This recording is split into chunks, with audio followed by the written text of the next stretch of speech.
एक जमी हुई कब्रगाह जहां गिरे हुए सिपाहियों की लाशें बिखरी पड़ी हैं।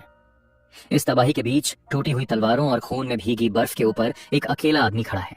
एस्टर एल्महाइम हांफता हुआ अपनी सांसें पकड़ते हुए रिज पर खड़े उस आदमी को देखता है। लॉर्ड रोदरी ए। एल्महाइम थोड़ा सा मुड़ता है, उसे पहचानते हुए। ऐश, वह बर्फ जैसी आवाज में कहता है। वह पूरी तरह मुड़कर उसकी तरफ देखने की भी जरूरत नहीं समझता। लॉर्ड रोदरी की आवाज में कोई गर्माहट नहीं है। मुझे लगता है मैंने तुम्हें ईस्टर्न सब्जुगेशन फोर्स की जिम्मेदारी दी थी, फिर तुम यहां क्यों हो? एस्टर चुप खड़ा है। उसका शरीर टूट चुका है। वह अपने घायल हिस्से को पकड़े हुए है, जबकि बर्फीली हवा उसके चारों ओर चीख रही है। फिर जैसे बिजली अंधकार को चीर देती है, सब कुछ साफ हो जाता है। एस्टर ऊपर देखता है। रोदरी की खूनी नजर को ठंडी मुस्कान के साथ मिलता है। वह अपने ही भाग्य का फैसला सुनाता है, टू किल यू। एस्टर की तलवार से खून टपकता है और सच सामने आ जाता है। शुरू से ही तुम्हारा इरादा था कि मेरी यूनिटी को चारे की तरह इस्तेमाल करो, है ना? हमारा काम खत्म होने पर हमें फेंक देना चाहता था, है ना? यह धोखा किसी भी तलवार से ज्यादा गहरा चुभता है। फादर, एस्टर हांफते हुए कहता है। उसकी आंखें दहशत और समझ से फैल जाती हैं। लॉर्ड रोदरी अपने ही बेटे को घृणा से नीचे देखते हुए तिरस्कार से मुस्कुराता है। एक विंगलेस का यही मकसद होता है, मेरे मूर्ख बेटे। यह कहानी है एस्टर ए एल्महाइम की, उस आदमी की जिसकी पूरी जिंदगी एक ऐसे परिवार की झूठी वफादारी पर बनी थी जो उसे कूड़े से ज्यादा मूल्य नहीं देता था। एल्महाइम हाउस महाद्वीप का सबसे शक्तिशाली मार्शल हाउस और एस्टर की सारी तकलीफों की जड़। उसके शीर्ष पर बैठा है लॉर्ड रोदरी ए एल्पहिम, जो ताज का रक्षक कहलाता है, लेकिन सबसे निर्दयी धोखे करने में भी पीछे नहीं। एस्टर को शुरुआत याद आती है। सालों पहले एक मनमौजी झोंक में रोदरी ने उसे एक जानलेवा स्नोस्टॉर्म से बचा लिया था। उसे मरने के कगार पर छोड़कर फिर उसे जीने दिया। उसी लाइफ डेट को चुकाने के लिए एस्टर एक परफेक्ट सोल्जर बन गया। उसने हर आदेश पूरा किया, अपने परिवार के दुश्मनों का खून बहाकर। लेकिन चाहे जितना भी लड़े, उसे कभी स्वीकार नहीं किया गया। वह हमेशा कीचड़ में पड़ा एक नाकाम इंसान था। उसके भाई बहन और बाकी सभी उसे बार बार याद दिलाते, ज्यादा उड़ने की कोशिश मत करो, विंगलेस। वे कहते, इस दुनिया में विंग क्रेस्ट ही सब कुछ है, एक निशान जो अपनी मैजिकल पावर का सबूत देता है। जितने ज्यादा विंग्स उतनी ज्यादा माना। लेकिन एस्टर अलग था। पूरा ड्यूकल हाउस में सिर्फ वही था जो बिल्कुल मैजिक नहीं चला पाता था। उसका जन्मसिद्ध अधिकार जैसे किसी क्रूर किस्मत ने छीन लिया था। उसके परिवार ने उसे विंगलेस कहकर चिन्हित कर दिया। फिर भी वह टूटा नहीं। वह तलवार उठाता रहा, तब तक ट्रेनिंग करता रहा जब तक उसके हाथों से खून नहीं निकलने लगा। उसे लगता था एक दिन उसकी वफादारी पुरस्कृत होगी, पर बैटलफील्ड पर खड़े एस्टर को समझ आ जाता है कि उसका असली पुरस्कार क्या था। वह पेड़ों की तरफ देखता है, महसूस करता है कि जाल उसके चारों ओर बंद हो रहा है। विंगलेस वॉरियर की सुनहरी आंखें सिकुड़ती हैं। उसे पता है कि उसे सिर्फ हवा नहीं देख रही, बर्फीली आंधियां चीरते हुए छिपे हुए सैनिक बाहर आते हैं। एस्टर का दिल बैठ जाता है। क्यों? एम्बुश? वह अपने पिता को देखता है। उसकी आवाज में बरसों का दबा हुआ गुस्सा कांपता है। फादर, मैंने तुम पर विश्वास किया था, तुम्हारा हर आदेश माना, और ये है तुम्हारा जवाब? लॉर्ड रोदरी का चेहरा नहीं बदलता। उसकी आंखें बर्फ जैसी ठंडी हैं। एक साधन को और क्या उम्मीद हो सकती है? तुम्हारा काम खत्म हो गया, चले जाओ। धोखा पूरा है। उसे कचरे की तरह फेंक दिया गया है। एस्टर की वफादारी टूटती है और उसकी जगह एक जलती हुई नफरत ले लेती है। एस्टर एल्महाइम आखिरी चीख के साथ आगे बढ़ता है।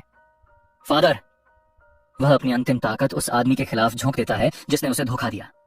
उसके भीतर जली हुई वफादारी का पश्चाताप उसे चुभता है। एस्टर गुर्राता है, मैं ही बेवकूफ था, तुम पर यकीन करके। तलवार टकराती है। रोदरी की गर्दन पर एक हल्की सी चोट लगती है, लेकिन ड्यूक नहीं झिझकता। वह सिर्फ मुस्कुराता है, एक ठंडी डरावनी हंसी। फिर हवा को चीरते हुए लाल जंजीरें प्रकट होती हैं और एस्टर को जकड़ लेती हैं। वह कराहता है, जकड़ा हुआ, जबकि रोदरी के आदमी पास आते जाते हैं। एग्जीक्यूशन तेज और निर्दयी है। माना स्लैशेस उसके चारों ओर हवा को चीरते हैं। खून की लकीरें हवा में उड़ती हैं। लाल रोशनी वाली जंजीरों में बंधा एस्टर दर्द से चीख उठता है। एक नोबल उसके ऊपर खड़ा होकर तिरस्कार से हंसता है। तुम्हें समझ नहीं आता क्या, ब्रदर इन लॉ? विंगलेस हमेशा विंगलेस रहेगा। छायाएं उस गिरे हुए एस्टर पर हावी हो जाती हैं। नोबल हंसता है। रेंगना ही तुम्हें सूट करता है। खून से भरी बर्फ में चेहरे के बल गिरा। एस्टर सोचता है, अगर तुमने मुझे फेंक देना ही था तो फिर उठाया क्यों था? लॉर्ड रॉदरी उसके ऊपर झुकता है। उसकी आवाज बर्फ के पहाड़ जैसी है। अपने आप को ज्यादा मत समझो, मुझे तुम्हारी कोई जरूरत नहीं थी। ड्यूक उसका बाल पकड़कर उसका चेहरा ऊपर उठाता है। रोदरी की आंखें लाल रोशनी से चमकती हैं। मुझे सिर्फ तुम्हारे अंदर की 7 विंग्स की शक्ति चाहिए थी, वह कहता है। मरते मरते भी यह सच एस्टर को हिला देता है। 7 विंग्स? वह सोचता है। उसकी फेडिंग कॉन्शियसनेस में वह नाम गूंजता है। रोदरी की बेरुखी पूरी है। तुम्हारी माँ काफी उपयोगी थी, वह कहता है, जैसे उसकी जिंदगी बस एक आंकड़ा थी। रोदरी उसे मरने के लिए छोड़कर चल देता है। She bore the seed that would serve my purposes. वह ठंडी आवाज में जोड़ता है। एस्टर कांपते हुए हाथ बढ़ाता है। उसकी आवाज दरारों से भरी है। वेट, तुम कह क्या रहे हो? अंतिम हमला आने वाला है। आंसर मी, रड़ रहा है। ऑस्टर चीखता है। दुनिया लाल होती जाती है। बर्फीली हवा आखिरी चीज है जो वह महसूस करता है। ठंड, एस्टर सोचता है जब उसकी चेतना फिसलती जाती है। दुनिया धुंधली हो जाती है। गिरती बर्फ उसकी नजरों को ढक रही है। क्या मैं यहीं मरने वाला हूं? वह सोचता है। दूर एक चर्च स्टीपल उसकी पहली जिंदगी का आखिरी दृश्य बनता है। तो फिर मैं किस लिए जी रहा था? यह सवाल उसके मन में गूंजता है और अंधेरा उससे निगल लेता है। फिर हल्की गर्माहट में उसकी चेतना लौटती है। सब कुछ सफेद है। क्या ये आफ्टर लाइफ स्नो है? एस्टर सोचता है, लेकिन वह स्वर्ग में नहीं है। वह फिर से उसी तूफान में है और उसका शरीर नन्हा है। उसके बगल में पड़ा है एक जमा हुआ शव, the woman who saved him. Aster की एम्बर रंग की आंखें झटके से खुल जाती हैं। एक वॉरियर की आत्मा अचानक एक नवजात बच्चे के शरीर में जाग उठती है। नहीं, यह सपना नहीं है, यह सच है। बर्फ की काटती हुई ठंड उसकी रिबर्थ को हकीकत साबित कर देती है। उसकी पहली जिंदगी के मलबे के बीच उसे दूसरी जिंदगी दे दी गई है।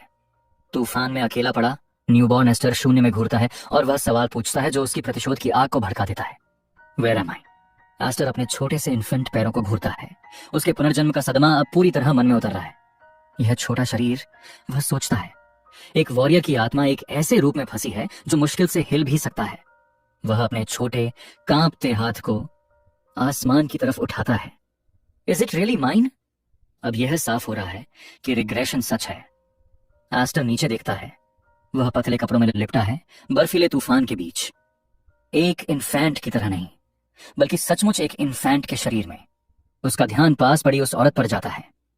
वह औरत जो अब निर्जीव है, वह बलिदान जिसे वह अपनी पहली जिंदगी से मुश्किल से याद कर पाता है। तबीयत तेज आवाजें हवा में गूंजती हैं। Search everywhere! एक कमांडर चिल्लाता है। सर्च पार्टी नजदीक आ रही है। टायरेंट परिवार के नाइट्स बर्फ को चीरते हुए घोड़ों पर दहाड़ते हैं। No matter what, find that woman, leader आदेश देता है। For lord Rodri's sake, recover the baby she abducted. Ester की पीली आंखें फैल जाती हैं। लॉर्ड रॉडरी, यह नाम उसकी आत्मा में जैसे किसी श्राप की तरह गूंज उठता है। अभी उन्होंने क्या कहा? Lord Rodri? यथार्थ का तमाचा उसके चेहरे पर जमती बर्फ से भी ठंडा है। वह एक इन्फेंट को ढूंढ रहे हैं। मी, यादें और हकीकत बर्फीले अंधेरे में एक हो जाती हैं। मुझे बताया गया था कि मुझे भी इसी तरह की ब्लिजर्ड में पाया गया था। क्या मैं सच में पास में लौट आया हूं? एल्महाइम सर्च पार्टी की लैंटर्न्स सफेद तूफान में चमक रही हैं। वे उसे किसी ट्रॉफी की तरह खोज रहे हैं। एस्टर मुश्किल से खुद को शांत रखता है। ये पागलपन है, बाद में कंफर्म कर लूंगा, पहले बचना जरूरी है। वे औरत को देखता है और फिर आगे के रास्ते को। अगर मैं यहीं रहा तो फिर से ड्यूक के हाथों में पड़ जाऊंगा। वह दोबारा किसी का टूल नहीं बनना चाहता। अपनी अदम्य इच्छा से न्यूबॉर्न एस्टर अपनी जान लगाकर बर्फ पर रेंगना शुरू करता है। उसके छोटे हाथ बर्फ पर फिसलते हैं। दिल उसकी पसलियों पर हथौड़े की तरह धड़क रहा है। I have to get away as far as I can. हर एक धक्का मौत से लड़ने जैसा है। सब जीरो हवा गले में आग सी लगाती है। Damn it, I can't breathe. उसके छोटे हाथों में गर्मी सी उठती है जब वे बर्फ में धंसते हैं। 7 विंग्स की शक्ति जग रही है। एस्टर अपने को घसीटता रहता है, बर्फ में एक अकेली लकीर बनाते हुए। एक जिंदगी रेंगते हुए गुजरी है, लेकिन अब फिर कभी ड्यूक के लिए नहीं। उसकी पीली आंखें बर्फ के बीच आग की तरह चमकती हैं। But I will survive. Rodri की ठंडी पीठ की स्मृति उसके खून को उबलने देती है। रोदरी, आई स्वेयर आई। प्रतिशोध की कसम उसकी एकमात्र गर्मी है।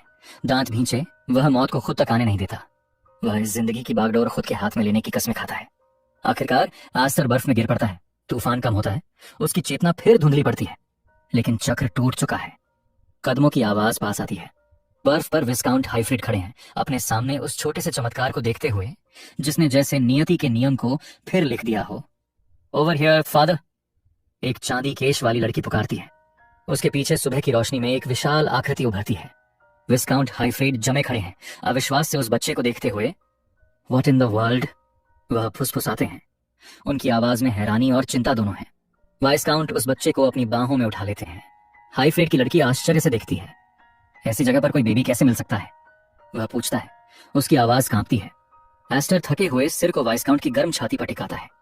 पहली बार उसे किसी ने एक टूल की तरह नहीं बल्कि इंसान की तरह पकड़ा है।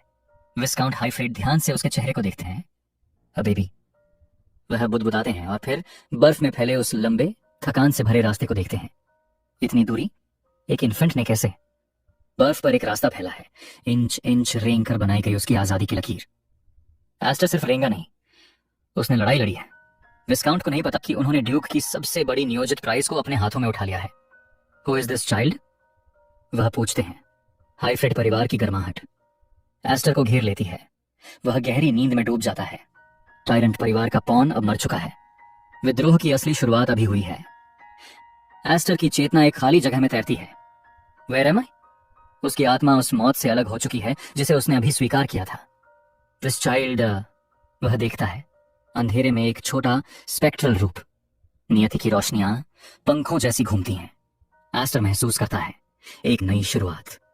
The child came to welcome me. और बैटलफील्ड से अनजान दुनिया की ओर उसका सफर शुरू होता है। फिर चेतना टूटती है। एक काउंटडाउन शुरू होता है। 10, डोंट यूज इट, वह खुद को चेतावनी देता है। एस्टर कराहता है। उसके शरीर का बोझ एक जनरल की तरह उसकी नहीं सुनता। वह आंखें खोलता है। तेज रोशनी और उस पर हमला जैसा मजाकिया केओस टूट पड़ता है। Sister, this little one woke up, एक लड़की चिल्लाती है। वाइस्काउंट हाइफ्रीड की बेटियां उसे घेर लेती हैं, उसे छूती, हिलाती, दबाती जैसे कोई प्लश टॉय हो। शरारत मत करो, अपनी क्यूट लिटिल नोज मत तोड़ लेना, एक हंसते हुए कहती है। उनकी आवाजें शोर जैसी, उनका प्यार घुटन जैसा, यह सारी सेंसरी ओवरलोड एस्टर को दहशत में डाल देती है। ये क्या हो रहा है, वह अंदर ही अंदर चिल्लाता है। महान जनरल एक खिलौना बन चुका है। वाइस्काउंट की एक बेटी उसे और जोर से पकड़ डीएच लेती है। एस्टर तड़पता है, उसका गर्व चोट खा रहा है। ये वह रिबर्थ नहीं था जिसकी उसने उम्मीद की थी।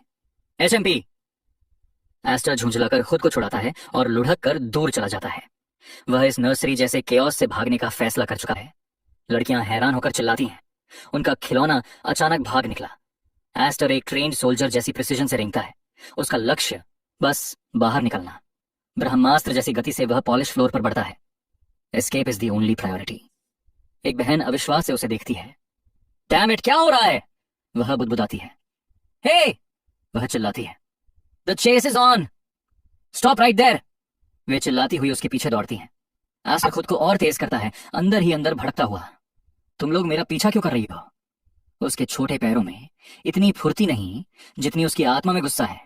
घिर जाने पर उसके अंदर की प्राइमल इंस्टिंक्ट जागती है। उसका हाथ सुनहरी रोशनी से चमक उठता है। 7 विंग्स की मैजिक, वही शक्ति जिसने उसकी पहली जिंदगी बर्बाद कर दी, अब इस नाजुक शरीर में भी उठ रही है। एस्टर दांत भींचता है, उसे रोकने की कोशिश करता है। उसकी पीली आंख जल उठती है। मार्क सक्रिय है। एल्महाइम ब्लड लाइन का रॉ मैजिक अब छिपा नहीं, यह एक बीकन है। और फिर एक धमाका। सुनहरी रोशनी का खंभा उस छोटे शरीर को उछाल देता है। फ्लोर से उछलकर एस्टर आसमान में चला जाता है। दिस इज मैजिक, वह घबराहट में समझता है। अब वह रेंग नहीं रहा, वह पूरी एनर्जी का एक प्रोजेक्टाइल बन चुका है। कुछ पल के लिए वह हवा में ठहरा रहता है, अपने ही पावर की चमक में नहाया हुआ। नीचे की दुनिया छोटी लगती है, लेकिन फिजिक्स जल्दी ही अपना हक मांग लेती है। माना का सर्च खत्म हो रहा है। ग्रेविटी उसे खींच लेती है। एस्टर मैनर की छत की तरफ गिरने लगता है। I can't control it, I am falling. हवा उसके कानों में चीखती है, जमीन उसकी तरफ दौड़ कर आती है। एस्टर आंखें कसकर बंद कर लेता है, जैसे दूसरी मौत उसे लेने आई हो। उसकी दूसरी जिंदगी शुरू होने से पहले ही खत्म होने वाली है। इस शरीर में इतनी ऊंचाई से गिरने की क्षमता नहीं। सब खत्म, इंपैक्ट, लेकिन दर्द नहीं। ताकतवर बाहें उसे हवा में ही थाम लेती हैं। सोचना भी मुश्किल है, इस बार आसमान से गिरा सच में रहस्यमय बच्चा है, एक गहरी आवाज कहती है। एस्टर एक आंख खोलता है। अपने सेवियर को देखता है और उसका दिल एक पल के लिए रुक जाता है। वह इस चेहरे को जानता है। यह आदमी, इतिहास उसकी आंखों के सामने पलटने लगता है। वह आदमी है विस्काउंट हाइफ्रेड ऑफ द लोड्रिक डोमेन। एक नाम जो उसने सालों से नहीं सुना। एक आदमी जो यहां नहीं होना चाहिए था। वह चारों ओर ग्रैंड एस्टेट को देखता है। नो वे, क्या ये भी एल्महाइम का घर है? शानो शौकत उससे परिचित लगती है, लेकिन वातावरण रोदरी के ठंडे डंजन से बिल्कुल अलग है। दीवार पर लगा चित्र इसे साबित करता है। विस्काउंट हाइफ्रीड मो एल्महाइम, विस्काउंट परिवार का मुखिया, मुख्य एल्महाइम हाउस की शाखा, और एस्टर के हत्यारे ड्यूक रोदरी का छोटा भाई। इतिहास में वह और उसका भाई लैड्रिक दोनों रॉयल फैमिली की रक्षा के लिए चुने गए दो विंग्स थे। एल्महाइम का गर्व, लेकिन एस्टर की यादें उससे अंधेरी हैं। जिस हाइफ्रेड को मैं जानता था वह एक सिविल वॉर में मर गया था, विस्काउंट फैमिली के पतन के साथ। टाइमलाइन टूट चुकी है, वह अतीत में है, सबूत साफ है। This confirms it, I have gone back to the past. Aster अपने छोटे से हाथ को घूरता है। 7 विंग्स की मैजिक अब भी नसों में कंपन कर रही है। यह रिग्रेशन कोई सपना नहीं, यह मौका है अपने पिता की लेगेसी को जलाकर खाक करने का।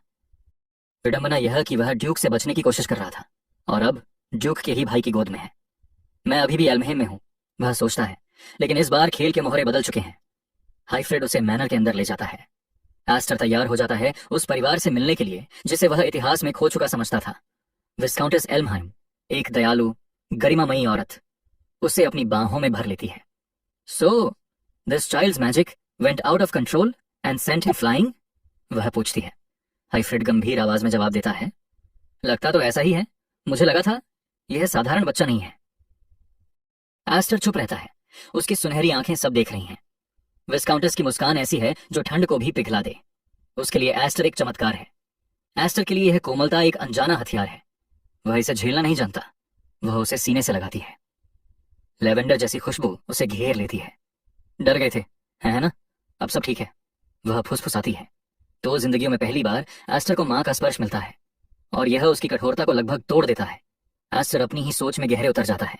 वह सिर्फ बच्चा नहीं है, वह एक जनरल है, धोखा खाया हुआ, मारा गया और फिर जन्मा। उसकी छोटी मुट्ठियां कस जाती हैं। हाइफ्रेड उन्हें देखता है तीक्ष्ण विश्लेषक नजरों से। वह इन्फेंट की परत के पीछे की शक्ति देख चुका है। वह जानता है यह बच्चा साधारण नहीं। The child possesses tremendous power, Hyfred घोषित करता है, जैसे कोई शिकारी किसी दुर्लभ शिकार पर नजर डालता है। कमरा भारी हो जाता है। अब यह साफ है, यह बच्चा कोई सामान्य अनाथ नहीं। वह कपड़ा हटाता है, नियति का निशान सामने आता है। This crest is proof of that, Hyfred कहता है। एस्टर का दिल एक धड़कन छोड़ देता है। जिस रहस्य को वह छिपाना चाहता था अब उसके हत्यारे के भाई के सामने है। आईने में वाइस काउंटेस के चेहरे पर सदमे की छवि दिखती है। 7 विंग्स, वह सांस रोककर कहती है, यह एल्महाइम ब्लड लाइन की सबसे अंतिम, सबसे बड़ी शक्ति है। वही शक्ति जिसके लिए रोदरी किसी को भी मार सकता है। अब दामो असली खतरे पर पहुंच गए हैं। एस्टर अपने जांघ पर जले हुए उस निशान को देखता है। वह उपहास करता हुआ चमक रहा है। यह मेरे शरीर पर क्यों है? वह उलझन में है। उसे बताया गया था कि वह विंगलेस है। यह इतिहास से एकदम उल्टी सच्चाई है। उसकी सुनहरी आंखें भयावह ढंग से भड़क उठती हैं। विश्वासघात की यादें बर्फीली लाश की तरह दिमाग में लौट आती हैं। यह शक्ति वापस आ चुकी है और इस बार कोई इसे उससे छीन नहीं सकेगा। दृश्य बदल जाता है। सफेद बर्फ और लाल खून। रोदरी ड्यूक एल्महाइम एस्टर के मरते शरीर के ऊपर खड़ा है। What I needed was the power of the 7 wings that you possessed. वह ताना सच था। एस्टर कभी बेटा नहीं था, वह हमेशा एक बैटरी था जिसे इस्तेमाल कर फेंक दिया गया। एस्टर को बर्फ में मरने छोड़कर रोदरी चला गया था। I see. एस्टर का मरता हुआ अतीत फुसफुसाता है। उसे उसके अपने अस्तित्व के बारे में झूठ बताया गया था। वह विंगलेस नहीं था, उसे बेवकूफ बनाया गया था। वर्तमान में एस्टर के चेहरे पर क्रोध उफनने लगता है। तो उसने मुझे सिर्फ इन 7 विंग्स को चुराने के लिए उठाया था। उसके मन में पिछले जीवन का दर्द गूंजता है। विंगलेस बोलता था, शुरू से झूठ था। विस्काउंटेस उसे देखती है, उसकी आंखें दया से भरी हैं और यही दया एस्टर को असहनीय लगती है। वह किसी जनरल को नहीं देखती, वह एक श्रापित लड़के को देखती है। इसलिए वह बोलना शुरू करती है। उसकी आवाज धीमी पड़ जाती है जब वह अपने पति को देखती है। विस्काउंट का चेहरा साया में छिपा है। उसकी हरी आंखों में एक ऐसी दृढ़ता चमक रही है जो सब कुछ बदल सकती है। तुम इस बच्चे के साथ क्या करने वाले हो? यह सवाल पूरे हाल में गूंजता है। हाइफ्रेड जानता है कि उसे मेन फैमिली को सौंपना मतलब उसकी मौत तय कर देना है। एस्टर का दिमाग एक टैक्टिकल मैप बन चुका है। यह खराब है, वह सोचता है। अगर हाइफ्रेड अपने भाई जैसा है तो उसे एक वेपन की तरह बेच देगा या किसी पपेट की तरह इस्तेमाल करेगा। उसे जंजीरें कसने से पहले भागने या लड़ने का रास्ता ढूंढना होगा। वह अपनी छोटी मुट्ठी भींचता है, अंदर गुस्सा उबल रहा है। मैं यह पावर एल्महाइम फैमिली के हाथों नहीं जाने दे सकता। मुझे यह पावर उसकी मौत का बदला लेने के लिए चाहिए। अगर मैं मॉन्स्टर बनूंगा तो मैं वही मॉन्स्टर बनूंगा जो ड्यूक को खत्म करेगा। चुप्पी को एक अंतिम ऐलान तोड़ता है। हम इसे अडॉप्ट करेंगे, विक कंट्रेट कहता है। उसकी आवाज दृढ़ है, बिना किसी सवाल की गुंजाइश। वह अपने भाई टायरेंट को चुनौती दे रहा है, एक ऐसे बच्चे को बचाने के लिए जिसे वह जानता भी मुश्किल से है। एस्टर ऊपर जम जाता है। उसने यह उम्मीद नहीं की थी। अपनी पहली जिंदगी में वह एक औजार था। इस बार उसे एक नाम, एक ढाल, एक मौका दिया जा रहा है। हाइफ्रेड का हाथ उसकी ओर बढ़ता है, लेने नहीं, दिलासा देने के लिए। यह एहसास अजीब है। एस्टर ने कभी ऐसा स्पर्श नहीं जाना जो किसी कीमत के साथ न आया हो। फिर भी वह सतर्क रहता है, किसी छुपे हुए वार का इंतजार करते हुए। यह बच्चा अभी भी एक ऐसा फ्लेजलिंग है जो खुद से उड़ भी नहीं सकता, हाइफ्रेड धीरे से कहता है, एस्टर के सिर पर हाथ फेरते हुए। जनरल की आत्मा वाला फ्लेजलिंग इस बात पर चिढ़ता है, मगर चुपचाप पल को गुजरने देता है। वाइकाउंट हाइफ्रेड अपनी पत्नी को देखता है। एक नजर में उनका पैक्ट तय हो जाता है। जब तक यह खुद उड़ने की कोशिश नहीं करता, मैं इसकी जिम्मेदारी लूंगा और इसका ख्याल रखूंगा। यह एक सुरक्षा का वादा है और साथ ही रोदरी द्वारा तय की गई किस्मत के खिलाफ चुनौती। एस्टर की आंखों में चमक उठती है, एक नए रास्ते की। खतरनाक, लेकिन उसका अपना। बदला अब सपना नहीं रहा, उसकी बुनियाद रखी जा चुकी है। हाइफ्रेड का घर उसकी किला बन जाएगा। अचानक एक जोर का धड़ाम होता है और चीखों की आवाज कमरे को भर देती है। दरवाजा खुलता है और कान लगाकर सुन रही लड़कियों का झुंड फर्श पर गिर पड़ता है। सीक्रेट फैमिली मीटिंग उतनी प्राइवेट नहीं थी जितना उन्होंने सोचा था। विकाउंट हाइफ्रेड की बेटियां उठकर खड़ी होती हैं, चेहरों पर साफ साफ अपराध लिखा है। विक काउंट हिफ्रेड आह भरता है। उसकी अथॉरिटी एक थके हुए पिता की आवाज में बदल जाती है। तुम सब सुन रही थी? वह पूछता है। बगावत शुरू हो चुकी है, लेकिन लगता है यह भीड़ वाली बगावत होगी। कमरा एक घुटन भरी गर्मी से भर जाता है। विक काउंटेस एल्महाइम 7 पंखों का राज्य अपनी बाहों में लिए खड़ी है और उसकी बेटियां उसे चारों तरफ से घेरे हुए हैं। मदर, एक लड़की चहकती है, इस बात से बेखबर कि उसकी मां की बाहों में जो बच्चा है वह एक रीइंकार्नेटेड जनरल है। विकाउंट हाइफ्रेड पहरे की तरह खड़ा है, मेन फैमिली की निगाहों से एक दीवार बनकर। विक काउंटेस एल्महाइम नीचे देखती है, एक ऐसी मुस्कान के साथ जो नोबल खामोशी चिल्लाती है। लेकिन एस्टर बेहतर जानता है, वह एक इन्फेंट शेल में छुपा हुआ भूत है। अपनी नई बहनों को उसे मनाते देख रहा है। वे एक चमत्कार देखती हैं, वह एक स्ट्रेटेजिक कॉम्प्लिकेशन देखता है। पहले दिन का सूरज डूब रहा है। एस्टर अब ड्यूक के लिए कोई औजार नहीं रहा, वह विक काउंट का छुपा हुआ वेपन है। खेल की बिसात पर एक नया मोहरा, एक नए सितारे के नाम की घोषणा की जाती है। यह नाम उम्मीद का प्रतीक बताया जाता है, लेकिन एस्टर के लिए यह उसके खून के सफर का झंडा है। वह चांद को देखता है। बदले की उलटी गिनती एक सांस से शुरू होती है। समय मृतकों के पास नहीं होता, लेकिन एस्टर के पास होगा। 10 साल बाद हाइफ्रेड परिवार की मैनर उसका ट्रेनिंग ग्राउंड बन चुकी है। लड़का बड़ा हो गया है और तूफान अब फटने को तैयार है। We have been waiting for you, lord हाइफ्ट। उम्रदराज विक काउंट हाइफ्रेड अपने परिवार को रेकनिंग के मंच की ओर ले जाता है। उसके बाल अब सफेद हैं, लेकिन आंखों में वही तेजी है जिसने एक गॉड को एक टायरेंट से छिपा कर रखा था। कैरेज का दरवाजा खुलता है, चमकते हुए बूट्स जमीन पर पड़ते हैं। दुनिया अब एल्महाइम फैमिली की शर्म से मिलने वाली है और उन्हें अंदाजा भी नहीं कि क्या आने वाला है। एस्टर रोशनी में कदम रखता है। नर्सरी में रेंगने वाला बच्चा अब एक युवा बन चुका है जिसकी नजर किसी भी तलवार से ज्यादा गहरी काटती है। बगावत अब विचार नहीं, चलते हुए कदम है। Sister Fin, please watch your step, Aster कहता है, उसकी आवाज ठंडी और अनुशासित। वह फिन का हाथ पकड़ाता है, वही लड़की जिसने कभी उसे बाहों में लिया था और अब उसी से ताकत पाती है। भाई से प्रोटेक्टर बनने की यात्रा पूरी हो चुकी है। यस थैंक यू, एस्टन जवाब देती है। उसकी गुलाबी बालों पर सूरज चमकता है। वह मुस्कुरा देती है, इस बात से अनजान कि उसके भाई के विनम्र चेहरे के पीछे लाशों का पहाड़ और ड्यूक के सिर की भूख है। वे दोनों साथ चलते हैं, नोबल आउटकास्ट्स। एस्टर का चेहरा एक पत्थर जैसा, उसकी सुनहरी आंखें पूरे माहौल में खतरे ढूंढती हुई। हर कदम सोचा समझा, हर सांस बदले की ओर एक कदम। वे सोट डांस असेंबली में प्रवेश करते हैं। यह मार्शल एलीट की सोशल रिचुअल है। जहां एक ही टकराव में नाम बनते या टूट जाते हैं। एस्टर के लिए यह टारगेट रिच एनवायरनमेंट है। यह हर साल एल्महाइम अम्ब्रेला के एक ड्यूक फैमिली द्वारा आयोजित किया जाता है। मार्शल आर्ट्स नोबल फैमिलीज का social gathering. Arena Tyrant family की ताकत का स्मारक है, खून की परंपरा जहां कमजोरों को मनोरंजन के लिए कुचला जाता है। नोबल्स यहां अपनी फेथ मजबूत करते हैं और साथ ही अपनी और दूसरों की स्ट्रेंथ की जांच करते हैं। लिखा सब यही कहता है। यह एक पावर चेक है, कत्लेआम से पहले की एंट्री। एल्महाइम फैमिलीज यहां अपनी टेरिटरी चिन्हित करने आए हैं। सोर्ड्समैन के टाइटल के उम्मीदवार लाइन में खड़े हैं, उनकी स्टांस में ही उनका रिजॉल्व दिख रहा है। वे सब ग्लोरी का पीछा कर रहे हैं। एस्टर उसे कहीं ज्यादा स्थायी चीज का पीछा कर रहा है। फैमिली नेम उठाए हुए सोर्ड्समैन कैंडिडेट्स सैकड़ों में खड़े हैं। एस्टर और एल्फिन आर्मर्ड यूथ्स की भीड़ को चीरते हुए चलते हैं, जैसे भेड़ियों के झुंड में आए हुए बाहरी लोग। हवा एंटिसिपेशन और मैलिस से भारी है। फुसफुसाहटें चाकू की तरह हवा को काटती हैं। वाइकाउंट फैमिली का ग्रुप आ गया है। क्या फिर बिना समझे अपना मजाक उड़वाने आए हैं? भीड़ खुलकर उनका मजाक उड़ाती है। लगता है कोई पता नहीं कहां से उठाया लड़का अडॉप्ट कर लिया, क्योंकि हेयर पैदा ही नहीं हो रहा। ब्लड लाइन के बेट्रायल पर बात करना उनका पसंदीदा विषय है।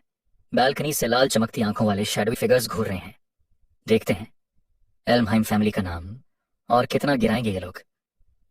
ये नफरत सीधी नसों में लगती है। वे एक दाग देखते हैं। एस्टर अपने पहले टारगेट्स देखता है। एस्टर अपना सिर घुमाता है, उसकी नजर ग्रैंड गेट्स पर जाती है। So that guy is the one.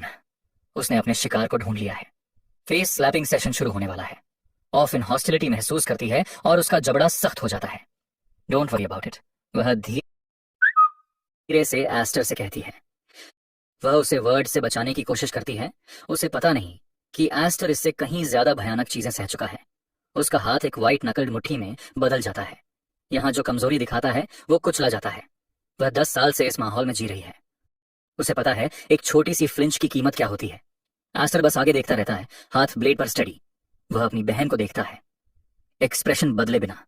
उसे उसकी सुरक्षा की जरूरत नहीं, लेकिन उसकी आंखों में जो रिजॉल्व है उसकी कदर करता है। वाइकाउंट फैमिली भले ही आउटकास्ट हों, वे टूटे नहीं हैं, अभी नहीं। विकाउंट हिफ्रेड ग्रैंड अरीना को ग्रिम एक्सप्रेशन के साथ देखता है।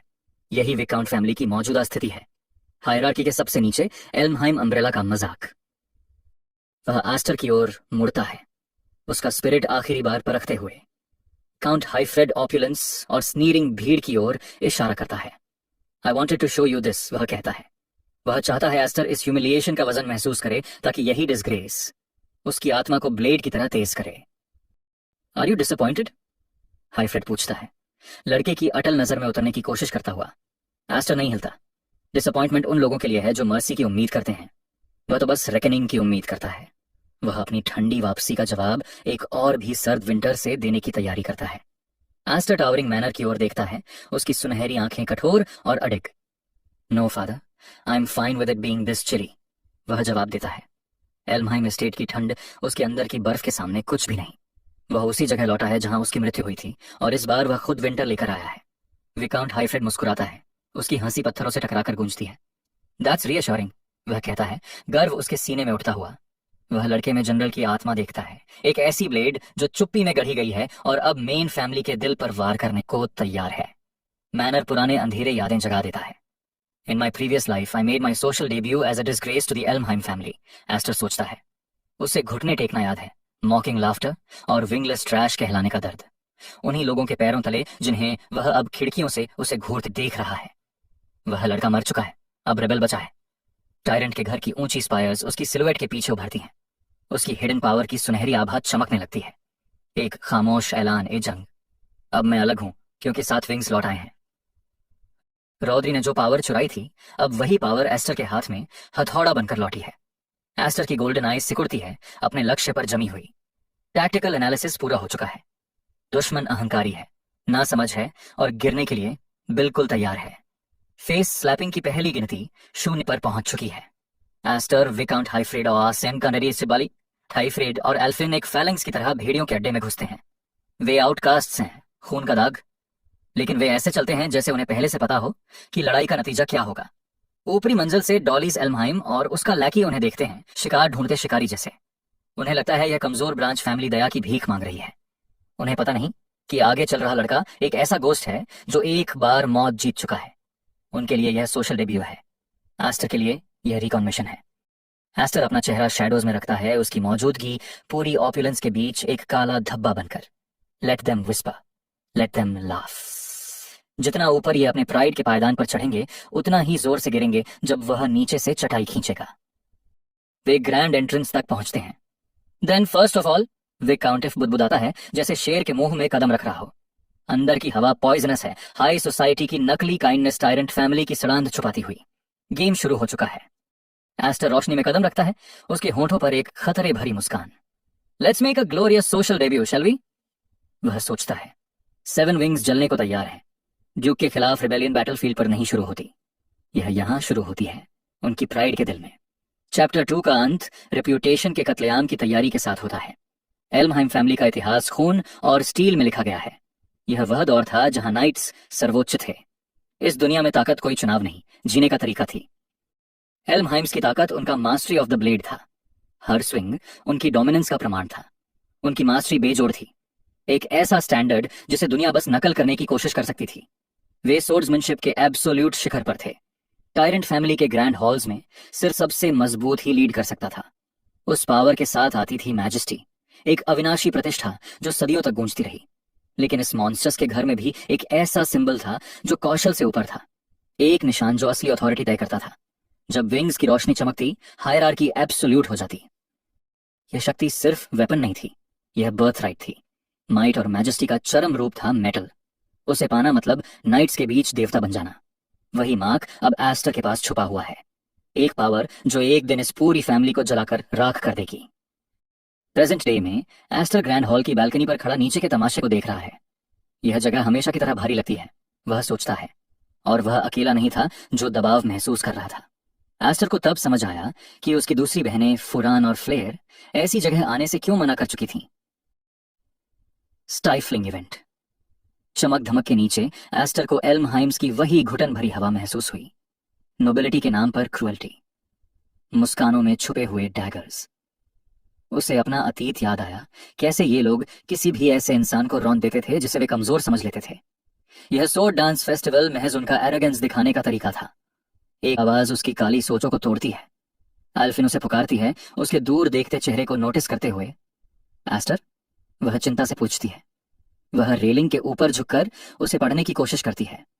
Are you nervous? Well, it's your first sword dance festival. Aster उसकी ओर मुड़ता है, होंठों पर एक ठंडी धारदार मुस्कान। नॉट रियली, वह जवाब देता है। इट फील्स नॉस्टैल्जिक, और रादर ये तो काफी लोथसम लगता है। एल्फिन हैरानी से पलकें झपकाती है। मैं नहीं समझ पाती कि एक बच्चे के शब्दों में इतनी कड़वाहट कहां से आई। वह बस यही सोच सकती है कि उसे लोथसम से क्या मतलब है। उनके पिता विकेंट हेफ्राइड उन्हें बीच में रोकते हैं। Well, I have a meeting to attend, so I will be heading off for a bit, वह कहते हैं, एस्टर के कंधे पर हाथ रखते हुए। I am counting on you to look after Elfin. Elf नाराज होकर गाल फुला लेती है। Father, honestly I am a year older than Aster, you know. Aster खुद को चिढ़ाने से रोक नहीं पाता। It's because you are so clumsy sis, वह हंसकर कहता है। वाइकाउंट हाइफ्रेड उन्हें गंभीर नजर से देखते हैं। यहां तुम दोनों की उम्र के बहुत लोग हैं, इस समय का इस्तेमाल मिंगल करने और कुछ कनेक्शंस बनाने में करो। फिर उनकी आवाज अचानक धीमी हो जाती है, सिर्फ एस्टर के कानों के लिए। Just make sure no one finds out about the 7 wings. यह राज ही उनकी एकमात्र सुरक्षा था। वाइकाउंट जैसे ही दूर जाते हैं, एस्टर उन्हें देखता रहता है, समझते हुए कि इस वाइपर्स के अड्डे में अपनी असली नेचर छुपाना जितना लगता है उतना आसान नहीं होगा। बॉलरूम की हवा और भारी हो जाती है, मैलिस से टपकती हुई।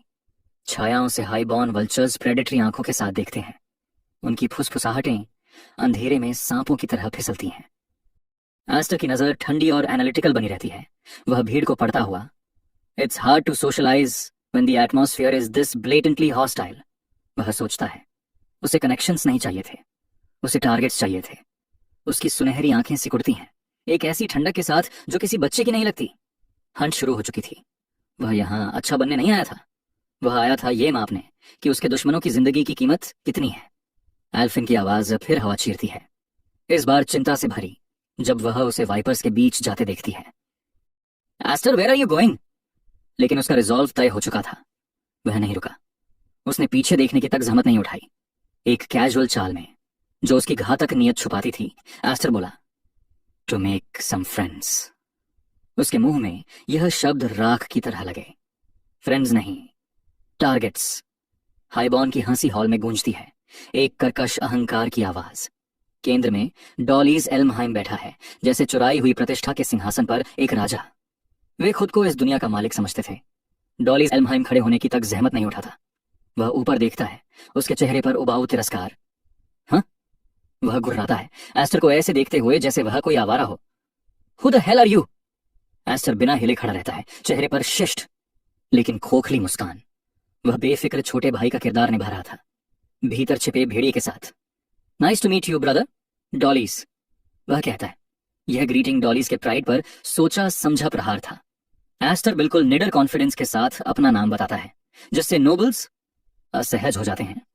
एस्टर फुआया Elmheim, I am your younger brother, वह घोषित करता है। नाम हवा में तैर जाता है।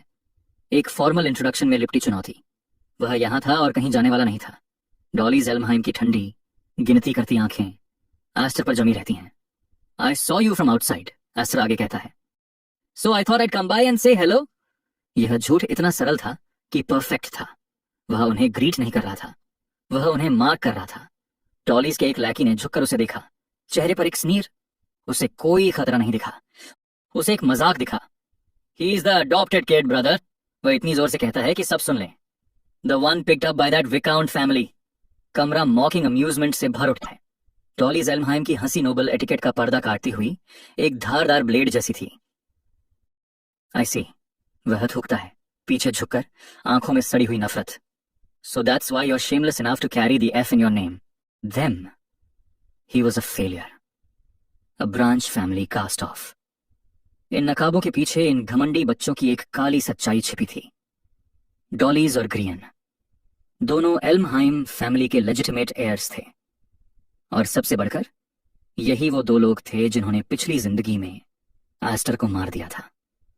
उसके साथ हुए बीट्रेयल की याद आज भी उसकी रूह में जलती थी। एस्टर उन्हें देख रहा था। उसका दिमाग बदले की ठंडी आग में तपा हुआ इस्पात था। उसे याद था कि पहले वो उनसे डरता था। कितना दयनीय, उसने सोचा। यकीन नहीं होता कभी ये लोग मुझे डराते थे। अब ताकत का पलड़ा बदल चुका था। बस उन्हें अभी तक पता नहीं था, जिस आदमी ने युद्ध की भयावहता और बिट्रेयल की गहराई देखी हो, उसके लिए ये सारे नोबल बच्चे कुछ भी नहीं थे। अब तो ये बस ऐसे लग रहे थे जैसे बच्चे खेल खेल में राजा बनने का नाटक कर रहे हों। उनकी महंगी पोशाकें और ऊंचे टाइटल्स उनके कमजोर दिलों को छुपा नहीं पाए। एस्टर की आंखों में एक घातक चमक उभरी। ये बच्चे खुद को भगवान समझ रहे थे, जबकि असली राक्षस तो उनके सामने खड़ा था, बस उनके पतन के सेकंड गिन रहा था। एस्टर, किसी ने पुकारा और वो वर्तमान में लौटा। एल्फिन ने उसका हाथ पकड़ लिया। उसकी पकड़ में बेचैनी साफ महसूस हो रही थी। वो इस जहरीले माहौल से दूर जाना चाहती थी। चलो चलते हैं, वो बोली, उसे सोफा से दूर खींचते हुए। तुम हेलो कर चुके हो। उसे पता था कि ये बातचीत सिर्फ खून बहने पर खत्म होगी, लेकिन डॉलीज एल्महाइम अपने शिकार को इतनी आसानी से जाने कैसे देता। यो अल्फिन, उसकी आवाज में बनावटी अपनापन टपक रहा था। तुम भी यहीं थी।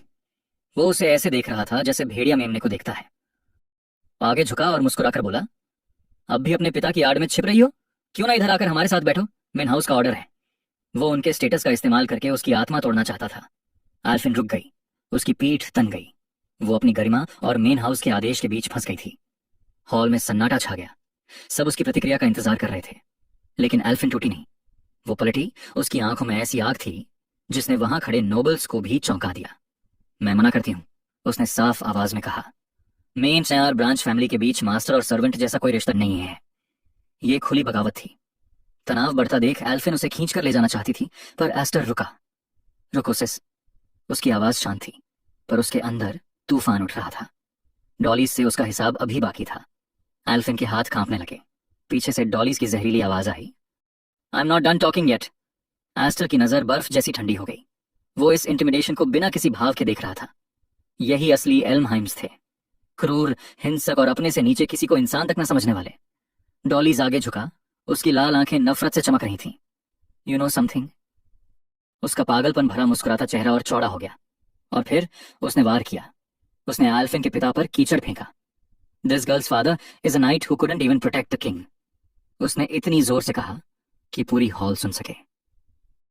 He took the fall and had his arm chopped off by his own brother. वो हंसा। आल्फिन का सिर झुक गया, उसका दिल टूटते हुए जैसे फर्श पर बिखर गया। बदला अब एक चॉइस नहीं था, जरूरत था। डॉलीज ने उसे और उसके घराने को कुचलने में कोई कसर नहीं छोड़ी। Born into a family of useless women, वो जहर उगलता रहा। नेक्स्ट टाइम रैग्स पहनकर आना, ताकि जब भीगोगी तो फर्क न पड़े। आल्फिन जड़ हो गई, वाइन उसके ऊपर टपक रही थी, उसकी इज्जत तार तार हो चुकी थी। एस्टर की मौजूदगी अब भारी पड़ने लगी थी। वो सोच रहा था, मैं यहां आने से पहले सच में चिंतित था। 10 साल से वो सोच रहा था कि अपनी मौत के जिम्मेदार लोगों को देखकर कैसा महसूस करेगा। डर था कि कहीं गुस्सा खत्म ना हो गया हो, लेकिन अपनी बहन का आंसुओं भरा चेहरा देखकर उसे सुकून मिला। गुस्सा जिंदा था, नफरत जिंदा थी, और यही उसे चाहिए था। एस्टर ने चुप्पी तोड़ी। हे डॉलीज। चांदेलियर की रोशनी में उसके हाथ में पकड़ी वाइन बॉटल चमक रही थी। डॉलीज ने ऊपर देखा। वो हैरान था कि कोई ब्रांच फैमिली का बच्चा उससे ऐसे बात करने की हिम्मत कर सकता है। एस्टर ने सीधा वार किया। It's good to see your both still pieces of shit. Bottle खाली करके उसने डॉलीज के सिर पर उड़ेल दी। डॉलीज हड़बड़ा गया, उसकी सजे संवरे लटें बर्बाद हो गईं। एस्टर ने बोरियत से उसे देखा। Oh, it's just grape juice. वो डॉलीज का मजाक उसी की भाषा में उड़ा रहा था। Fits a bratty noble like you perfectly. 3 साल पहले का दृश्य उभरा। ट्रेनिंग ग्राउंड में सुनहरी ऊर्जा का विस्फोट हुआ था। किसी ने चीख कर कहा, होल्ड इट बैक एस्टर। ताकत का बोझ उसे तोड़ रहा था। उसकी छोटी बहनें कांप रही थीं, रो रही थीं। एक ने चीखते हुए कहा, क्या तुम हमें मारना चाहते हो? उसकी ताकत उसके लिए अभिशाप थी। यंगर सेल्फ वहीं जड़ हो गया था, अपनी ही की हुई तबाही को देखता हुआ। किसी ने उसे झकझोरते हुए कहा, गेट अ ग्रिप। वो एक बच्चा था जिसके पास इतना पावर था कि वो अपनी ही दुनिया खत्म कर सकता था। यही बोझ उसकी नई जिंदगी को आकार देने वाला था। उसके पीछे उठती गोल्डन विंग्स उसका क्रेस्ट थी, एक सिंबल जो अल्टीमेट पावर के साथ अल्टीमेट खतरा भी लेकर आता था। तभी एस्टर को अपने सच का एहसास हुआ। This is the 7 wings. मैंने कभी नहीं सोचा था कि इसमें इतनी खतरनाक शक्ति हो सकती है। ये खून और आग की विरासत थी। विकाउंट हाइफ्रेड मलबे के बीच खड़ा था, चेहरे पर भारी चिंता लिए हुए। वो उस ताकत की असलियत पर सवाल कर रहा था जो उनके घर में पनप रही थी। Can it truly be controlled by me? दांव उससे कहीं बड़ा था जितना उसने कभी सोचा था। छोटे एस्टर की आंखों में एक पुरानी और डरावनी चमक थी। And by you as well. ये 7 पंख कोई वरदान नहीं थे, ये एक उलटी गिनती थे, एक ऐसी किस्मत की ओर जो पूरे एल्महाइम परिवार का भविष्य बदलने वाली थी। वर्तमान में लौटते ही नोबल कॉन्फ्रेंस का शांत माहौल टूट गया। दरवाजे टूटते हुए खुले और एक गार्ड घबराया हुआ अंदर दौड़ आया। Master, this is terrible. उसकी आवाज ने साबित कर दिया कि अब हालात किसी के बस में नहीं थे। लॉर्ड रॉड्रिक ए एल्महाइम कॉन्फ्रेंस टेबल के सिरहाने बैठा था। उसकी मौजूदगी ही सत्ता थी। तभी एक विकट चिल्लाया, what is it? We are in the middle of a conference. Guard ने निगलते हुए बोलना शुरू किया। उसके शब्द जैसे गले में अटक रहे हों। This is the sons of both the main family and the branch family. They are in a duel. कमरा ठंडा पड़ गया। बगावत अब छुपी नहीं थी, वो सीधा मंच पर आ गई थी। व्हाट? वाइकाउंट हाइफ्रीड और लॉर्ड रॉड्रिक एक साथ बोल उठे। एक शांत कॉन्फ्रेंस एक युद्ध भूमि में बदल चुका था। वाइकाउंट हाइफ्रीड एक पल भी रुका नहीं। वो हॉल की तरफ भागा, उसकी केप पीछे लहराई। फादर! अल्फीन की डरी हुई चीख गलियारों में गूंज गई। वो दौड़ते हुए उससे टकरा गया। अल्फिन, व्हाट ऑन अर्थ हैपेंड? उसकी आवाज में एक पिता का डर था। एस्टर से उसने जो संयम मांगा था वो अब राख हो चुका था। पीछे से दाढ़ी वाला विकट आया जो पूरी घटना से जैसे मनोरंजन ले रहा था। बाकी नोबल शिकारी नजरों से हॉल की तरफ बढ़ रहे थे। बैल्कनी से अरीना दिखने लगा। हाउस एल्महाइम के 2 भाइयों का पब्लिक क्वारल, ये रोज नहीं देखने मिलता। चारों तरफ से फुसफुसाहटें उठ रही थीं। काउंट हाइफ्रीड और एल्फिन रेलिंग पकड़कर देखने लगे। उन्हें पता था कि दुनिया अब एस्टर का वो रूप देखने वाली है जो उसने 10 साल से छुपा रखा था। हर चेहरा तना हुआ, हर सांस भारी, जैसे इस ड्यूएल का नतीजा उनकी भी तकदीर तय करेगा। छाया में एक ब्लू हेड ऑब्जर्वर पूरी स्थिति को ठंडी निगाहों से देख रहा था। दाढ़ी वाला विकाउंट मुस्कुराया। This so dance gathering could turn chaotic. उसके अपने बच्चों की जान भी उसके लिए बस खेल की गोटियां में थी। अरीना में डॉलीज एल्महाइम ने तलवार उठाई। उसके हाथ पर 4 पंखों वाला क्रेस्ट लाल रोशनी में जल रहा था। Picking a fight with our ducal house, what a fool! उसने ताना मारा। जंगली में जन्मे कुत्ते, तुझे फर्क भी समझ में आता है? रेड ऑरा उसकी उंगलियों से चिंगारी की तरह निकला। भीड़ चिल्लाई, दैट्स अ 4-विंग क्रेस्ट! डॉलीज आगे झुका, उसकी आंखें पागलपन से फैली हुई। Come on, show us your wing crest! वो सुपीरियरिटी साबित करने पर उतारू था। ब्रांच फैमिली को कुचलने का नशा उसके दिमाग में चढ़ चुका था। और are you too embarrassed to show it? उसका ताना लड़खड़ाता हुआ घमंड था। एस्टर शांत खड़ा रहा। या किसी पैटर्न को इतना दिखावा करके दिखाना? उसकी गोल्डन आंखों में सिर्फ ठंडी नफरत थी। It's a shameful thing, I don't think I could ever do. 7 पंखों वाला आदमी 4 पंखों पर घमंड को बच्चे की शेखी जैसा ही समझ सकता था। डॉलीज के चेहरे पर गुस्से की झटपटाहट आई। एस्टर की बेपरवाही किसी इंसल्ट से ज्यादा भारी थी। एस्टर ने साफ शब्दों में शर्त रखी, if I win you apologize to my sister. Dollies मुस्कुराया, fine, but if I win you'll become my dog. हवा में अपमान का करार लिख दिया गया। डॉलीज चीखता हुआ झपटा, I will work you to the bone for the rest of your life. Red mana उसकी तलवार से फटा, जैसे पहली ही वार में ड्यूल खत्म कर देना चाहता हो। धड़ाम! दोनों तलवारें टकराईं। चिंगारियां बरसकर अरीना के फर्श पर गिरने लगीं। डॉलीज के हमलों में सिर्फ क्रोध था। एस्टर की हर चाल में इतिहास का धैर्य था। धूल उड़ती रही। डॉलीज की ताकत सचमुच भारी थी। एस्टर की बाहें झुंझुना उठीं, पर वो सिर्फ लड़ नहीं रहा था, वो तूफान के बीच नाच रहा था। यह है 4 विंग क्रेस्ट की ताकत। डॉलीज गरजा। वो बर्थ राइट को विक्ट्री मान चुका था। उसकी हर चोट आग थी। एस्टर की हर पैरी घंटी की तरह हॉल में गूंज रही थी। एक फ्यूनरल बेल। ऊपर बालकनी पर एल्फिन ने रेलिंग पकड़कर चीख मारी, एस! लेकिन वो शिकारी को अभी नहीं देख पाई थी। दाढ़ी वाला विकाउंट देख रहा था जैसे कोई तलवारबाजी का एनालिस्ट हो। डॉलीज बॉय की स्वॉर्ड्समैनशिप अब भी अधूरी है, उसने रुचिहीन अंदाज में कहा, पर क्रेस्ट की मैजिकल शक्ति सब कसर पूरी कर देती है। एक पंख का मैजिक मोमबत्ती की लौ था। 4 पंख इन्फर्नो थे। और एस्टर? उसके अंदर सूरज छिपा था जिसका किसी को अंदाजा नहीं था। अरीना का फर्श रेड माना से फट गया। धुएं की लपटों में डॉलीज का पागलपन भरा चेहरा दिखाई दिया।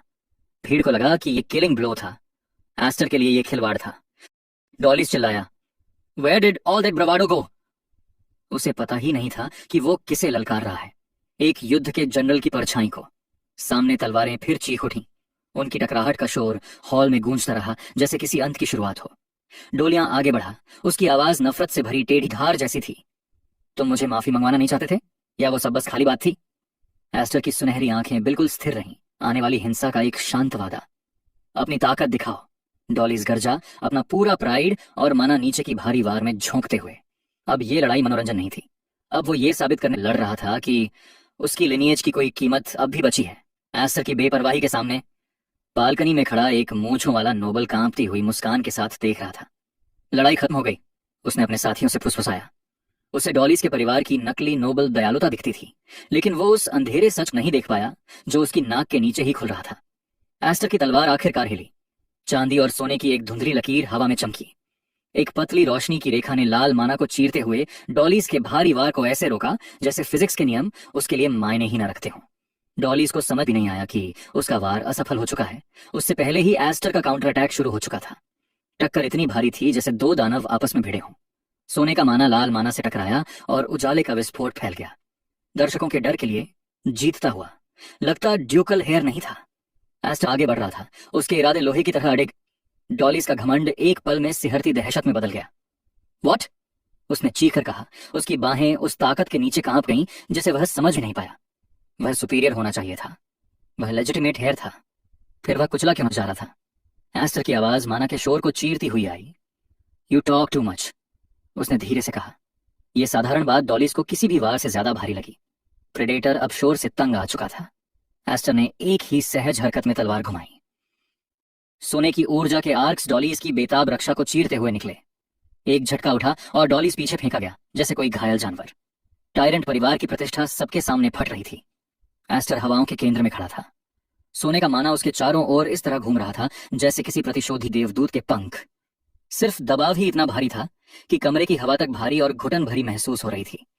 7 विंग्स की असली शक्ति बाहर आने लगी थी। 10 साल मैंने एक विस्काउंट के घर पर मैजिक सीखते बिताए, एस्टर सोच रहा था। कुछ नहीं, बस इसी दिन का इंतजार करते हुए। हर दिन की ट्रेनिंग इस पल की उलटी गिनती थी। सोने की रोशनी तेज हो गई, एक विशाल आग की तरह फैलती हुई। वह सिर्फ तलवार नहीं चला रहा था, वह 10 साल की नफरत और एक जिंदगी की बैटलफील्ड एक्सपीरियंस को चला रहा था। डॉलीज दर्द में करा ही सका। गुआना सोने की लहर में पूरी तरह डूब गया था। उसका 4 विंग क्रेस्ट, उसकी जिंदगी का प्राइड, एस्टर के सूरज जैसे तेज माना के सामने बुझते दिए जैसा लग रहा था। एस्टर के माना का वजन सहना उसके लिए नामुमकिन था। उसके घुटने पत्थर की फर्श पर जोर से टकराए। वह कराहा। मेन हाउस का लेजिटिमेट एयर एक अडॉप्टेड बच्चे के सामने घुटनों पर था। एक नोबल ने सदमे में जमकर देखा। ये ब्रदर है, वह हकलाया। समझ नहीं पा रहा था कि मेन हाउस एयर को इतनी बुरी तरह कैसे कुचला जा रहा है। वो पीछे धकेला जा रहा है, भीड़ ने एक ही सांस में महसूस किया। एस्टर डॉलीज के ऊपर छाया हुआ था। उसकी आंखों में जलती सोने की आग उसके पिछले जीवन की जलती हुई यादें दिखा रही थी। वह टायरेंट परिवार के लिए जीवित बुरे सपने जैसा था। डॉलीज ने ऊपर देखा, उसका चेहरा पसीने, खून और इनकार से भरा था। आई आई आई एम फोर विंग्ड, वह चीखा, अपनी रैंक को ऐसे पकड़े हुए जैसे इससे वो बच जाएगा। एस्टर का चेहरा पत्थर की तरह सख्त था। उसे वहां भाई नहीं दिख रहा था, उसे एक झोंक दिख रही थी जिसे हटाना जरूरी था। डॉलीज की तलवार एस्टर के दबाव में चीखने लगी। धातु धातु से रगड़ती हुई टूटने की कगार पर थी। हथियार का टूटना डॉलीज के टूटते अहंकार जैसा था। दर्शक हक्का बक्का थे। वो सच में ऐसे जीत रहा है? एक नोबल फुसफुसाया। उनकी समझी हुई एल्महाइम हायरार्की एक लड़ाई में बिखर रही थी। एस्टर उसे पूरी तरह ओवरवेल्म कर रहा है, भीड़ ने डर से कहा। सोने की रोशनी इतनी प्रचंड थी कि डॉलीज की लाल रोशनी दयनीय लग रही थी। अब ताकत का फर्क सवाल नहीं था, वो आंखों से दिख रहा था। एल्महाइम में ऐसे मॉन्स्टर्स भी हैं, नोबल्स फुसफुसाए, आखिरकार समझते हुए कि एस्टर सिर्फ एक टैलेंटेड बच्चा नहीं बल्कि एक घातक खतरा है। एस्टर की नजर अभी भी उतनी ही खतरनाक थी। वह उस डर को महसूस कर रहा था जो डॉलीज की आंखों में था। वह पल जब एक प्रेडेटर अपना शिकार तोड़ देता है। 10 साल की प्रतीक्षा इसी एक पल में जल रही थी। यह रिबेलियन का चेहरा था और वह अभी रुका नहीं था। विकाउंट हाइफ्रेड और अल्फिन स्तब्ध खड़े थे। ये बुरा हो गया, हाइफ्रेड ने महसूस किया। यह दृश्य एल्महाइम की हायरार्की को जड़ से हिला देगा। युद्ध शुरू नहीं हो रहा था, वह तो पहले ही एक सिस्टमैटिक हत्या बन चुका था। डॉलीज की सांसें दबी हुई थीं। वह गोल्डन माना के खिलाफ आखिरी संघर्ष कर रहा था, लेकिन हार उसकी हड्डियों तक महसूस हो रही थी। एल्महाइम की हायरार्की उनके सामने ढह रही थी। एस्टर के दिमाग में पिछले जीवन की परछाई चमकी। एक कटा हुआ हाथ, खून की बारिश, वह आखिरी ठंडा पल जब उसने सब खो दिया था। ये लड़ाई एक ड्यूल नहीं थी, ये खून का कर्ज था। वह हंसी फिर गूंजी, वह हंसी जिसने उसे मारा था। एस्टर को डॉलीज का पुराना चेहरा याद आया, वही सडिस्टिक खुशी जो उसने एस्टर को मारते समय दिखाई थी। वो नोबल दयालुता नकली थी। डॉलीज बहुत समय से नकाब पहन रहा था। एस्टर सोने की आग का साया बन गया। 7 विंग सिर्फ शक्ति नहीं थे, वे न्याय थे। अब वह ब्रांच फैमिली का बच्चा नहीं था, वह एग्जीक्यूशनर्स था। डॉली का नकली प्राइड मर चुका था। और रुक जाओ, रुक जाओ, वह सिसक पड़ा। वह दया मांग रहा था, वह दया जो उसने कभी किसी को नहीं दी। ऊपर की बालकनी से एल्फिन की चीख हवा को चीरती हुई आई। No ester. उसे पता था एस्टर उस रेखा को पार करने वाला है जो सब कुछ बदल देगी। उसने वो अंधेरा देखा था जो एस्टर में बाकी कोई नहीं देख पाया। सोने की तलवार गिर पड़ी, कांच टूटने की आवाज आई। डॉलीज की तलवार टुकड़ों में बिखर चुकी थी। उसका हथियार गया, उसकी आत्मा भी। एस्टर ने सिर्फ लड़ाई नहीं जीती थी। ऊपर ऊंचाई पर विस्काउंट खड़ा था, बाहें बांधे, चेहरा ठंडा और सोचता हुआ। अब वह ब्रांच फैमिली को नजरअंदाज नहीं कर रहा था, वह खतरे को पहचान रहा था। एस्टर उस टूटे हुए अरीना के बीच खड़ा था, चुप, स्थिर और डरावनी तरह शांति में। साइलेंस छा गया था। उसका सीना तेजी से उठ गिर रहा था, जबकि उसके चारों ओर फैला गोल्डन ऑरा धीरे धीरे कम होने लगा। डॉलीज की टूटी तलवार का एक अकेला टुकड़ा पत्थर के फर्श में धंसा हुआ था, मेन हाउस के अहंकार की टेढ़ी कब्र की तरह। एस्टर ने कांपते हुए, भीगे हुए डॉलीज को देखा। अगली बार कुछ फटे हुए कपड़ों में आना, उसने कहा, उसी ताने को लौटाते हुए जो डॉली ने उसे कभी मारा था, ताकि गीला होने पर तुम्हें बुरा ना लगे कजन। अपमान अब पूरा हो चुका था। प्रोटैगनिस्ट की सुनहरी आंखों में एक नई खतरनाक समझ चमक उठी। रणनीतिक मोड़ पूरा हो गया था। उसने दुनिया के असली मॉन्स्टर्स के सामने अपने दांत दिखा दिए थे। अब परछाइयों में वापस जाना नामुमकिन था। ऊपर बालकनी पर खड़े एल्फिन और विकाउंट हाइफ्रीड नीचे देख रहे थे। उनके अंदर राहत और डर एक साथ लड़ रहे थे। जिस बच्चे को उन्होंने पाला था, वह अब कमरे का सबसे खतरनाक इंसान बन चुका था। उसके भीतर का संकल्प अंतिम और अटल था। मैं अब ऐश द विंगलेस नहीं हूं। जिस नाम से उसे चिढ़ाया गया, वह अब उन सब की अंधता का सबूत बन चुका था। विंगलेस लड़के ने अब पंजे उगा लिए थे। Just aerial that has already cleared my mind. एस्टर के होठों पर एक हल्की घातक मुस्कान उभरी। उसके पिछले जीवन का डर मर रहा था, उसकी जगह एक ठंडी स्पष्टता ले रही थी। एक ऐसी रिबेलियन की स्पष्टता जो जल्द ही पूरे नोबल परिवार को निगल जाएगी। अचानक हॉल की हवा बर्फ जैसी जम गई। एक तेज चीरती हुई किलिंग इंटेंट ने बचे हुए माना को काट दिया। एक ऐसे प्रेडेटर का आगमन हो चुका था जिसके सामने डॉलर्स कोई कीड़ा था। एस्टर के इंस्टिंक्ट्स चीख उठे। गहरे खून जैसे लाल माना की लहर कमरे में फैल गई, इतनी भारी कि पूरा नोबल हॉल तुरंत चुप हो गया। टायरेंट परिवार की असली ताकत अब कोई फुसफुसाहट नहीं थी, वह एक शारीरिक दबाव बन चुकी थी। एस्टर ने झटके से सिर घुमाया। उसकी आंखें फैल गईं। दैट इज, उसके खून में आग दौड़ गई। जिस आदमी से वह 10 साल से नफरत करता था वह अब याद नहीं था। वह सामने खड़ा था, लॉर्ड रॉदरिक ए एल्महाइम, ड्यूक एल्महाइम, एक धड़कती दानवी लाल ऑरा में लिपटा हुआ। उसकी मौजूदगी ही पूर्ण सत्ता थी, एक ठंडी डरावनी सुंदरता जो उसे देखने वालों से पूर्ण आज्ञा की मांग करती थी। वह अब स्पेक्टेटर नहीं था। ग्रैंड ड्यूक सीढ़ियों के शीर्ष पर खड़ा था, नीचे टूटे हुए डॉलीज और एडिग एस्टर को देखते हुए। घर का मालिक मंच पर उतर चुका था और उसकी नजर सिर्फ ब्रांच फैमिली के उस लड़के पर थी। एस्टर की सुनहरी आंखें 10 साल की शुद्ध जलती हुई नफरत से चमक उठी। वह उस आदमी को देख रहा था जिसने पिछले जीवन में उसे मार दिया था और इस जीवन में उसे त्याग दिया था। उसका जैविक पिता, उसका आखिरी दुश्मन, RODRIC। अब असली युद्ध शुरू हुआ था। बॉलरूम में सदमे की लहरें दौड़ गईं। असंभव हो गया था। एक साधारण विस्काउंट परिवार का सबसे छोटा बेटा मेन हाउस के तीसरे बेटे को गिरा चुका था। फुसफुसाहटें फैल गईं। ये हमारे लिए बुरा हो गया है। इज्जत जब ऐसे मिट्टी में मिलती है, लौटना नामुमकिन है। और तभी तूफान आया। लॉर्ड रोदरिक ए एल्महाइम, एल्महाइम में फैमिली के प्रमुख, 8वीं पीढ़ी का राजा जैसा आदमी। उसकी मौजूदगी ही कमरे को घुटन से भर देती थी। डॉलीज एल्महाइम जमीन पर फैला पड़ा था, एक दयनीय नजारा। वह अपने पिता को देखता है और मुस्कुराता है, एक हारे हुए की मुस्कान, जिसे लगता है कि कोई उसे बचा लेगा। लॉर्ड रॉदरिक ए एल्महाइम बचाने वाला नहीं दिखता था। वह एक जज की तरह दिख रहा था। एस्टर बिना हिले खड़ा रहा जबकि टायरेंट उसके करीब आ रहा था। हवा में बिजली की तरह दबाव क्रैकल कर रहा था। लॉर्ड रॉदरिक ए एल्महाइम का चेहरा पत्थर की मूर्ति जैसा था। न कोई पिता का भाव, सिर्फ कमजोरी के प्रति गहरी नफरत। वह वही आदमी था जो लोहे की मुट्ठी से शासन करता था और अपने खून को भी औजारों की तरह इस्तेमाल करता था। डॉलीज घिसटता हुआ उसके करीब आया। उसका घमंड अब पिघलकर दया की भीख में बदल चुका था। उसे समझ नहीं था कि वह किस जानवर से टकरा रहा है। फादर, डॉलीज एल्महाइम रो पड़ा। लॉर्ड रोदरिक का पैर पकड़ते हुए वह उस सुरक्षा की भीख मांग रहा था जिसे उसने कभी कमाया ही नहीं था। कांपती उंगली से उसने एस्टर की ओर इशारा किया।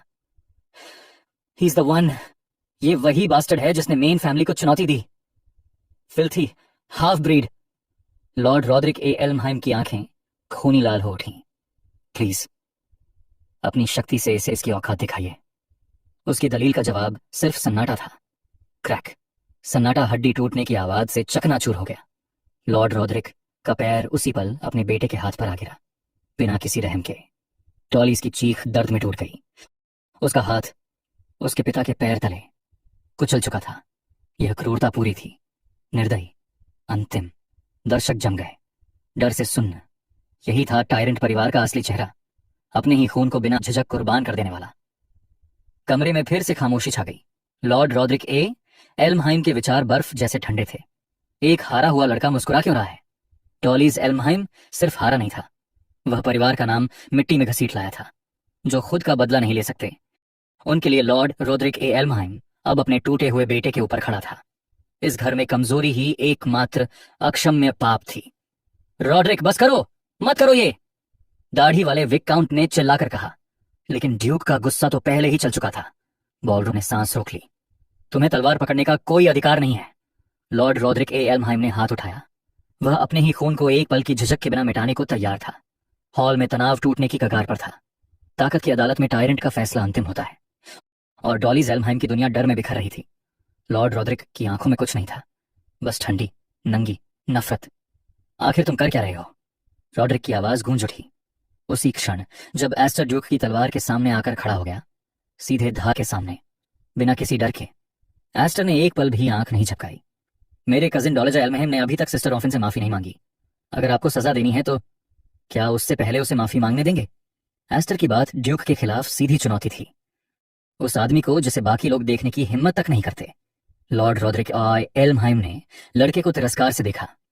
उसकी आंखें घमंड में अंधी थीं। उसे एक अनाथ दिख रहा था, एक हैफ ब्रीड जिसे हिफ्राइड ने पनाह दी थी। उसे ये नहीं पता था कि सामने खड़ा बच्चा पहले ही उसके हर पाप का वजन तौल चुका है। मैं विकाउंट का बेटा हूं। एस्टर की घोषणा साफ थी, उसकी नजर बर्फ की तरह कठोर। एक सच्चे नाइट का गर्व और अपने घर की इज्जत उसके अंदर थी। ड्यूक को भी जवाब देना पड़ रहा था, ठंडी सत्ता के साथ। लॉर्ड रॉड्रिक ने बालकनी पर बैठे नोबल्स पर एक नजर डाली। कमरा दम घोंटने वाली हवा से भरा था। ड्यूक ने तलवार निकाली।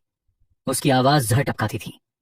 तो विकाउंट के घराने के सदस्य होने के नाते तुमने मेन फैमिली की प्रतिष्ठा को बेवजह धूल में मिला दिया है। वह किंग सोर्ड के गर्व की और अपने 12,000 नाइट्स पर शासन की बात करता है। ऊपर बैठा एक ताकतवर दाढ़ी वाला नोबल पूरे दृश्य को शांत होकर देख रहा था।